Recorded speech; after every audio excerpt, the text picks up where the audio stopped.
దాస్తే మనకు దారి లేదు.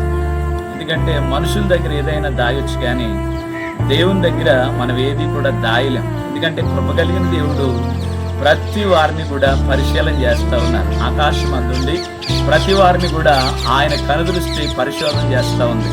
ఎందుకంటే దేవుని లేఖనంలో మనం చూస్తే అతిక్రమాలు దాచిపెట్టువాడు వర్ధిల్లడు, వాటిని విడిచిపెట్టి ఒప్పుకునేవాడు కనికరం పొందును అని వాక్యం చెప్తా ఉంది. ఎందుకంటే ఏదైనా అతిక్రమాలు ఉన్నా, ఏదైనా దేవునికి వ్యతిరేకమైన కార్యాలు మన జీవితాల్లో ఉన్నా, మనుషుల దగ్గర నువ్వు ఏవి దాచినా పర్లేదు, కానీ దేవుని దగ్గర నువ్వు ఏది దాయలేవు. ఆ దాచి నువ్వు ఉండలేవు. ఎందుకంటే నీవు అది ఒప్పుకుని విడిచిపెడితే కనికరం పొందుతావు, వర్ధిల్లుతావు అని దేవుడు అంటున్నారు. శారీరకంగా ఆత్మీయంగా నువ్వు వర్ధిల్లకుండా ఉండడానికి గల కారణం ఏంటో తెలుసా?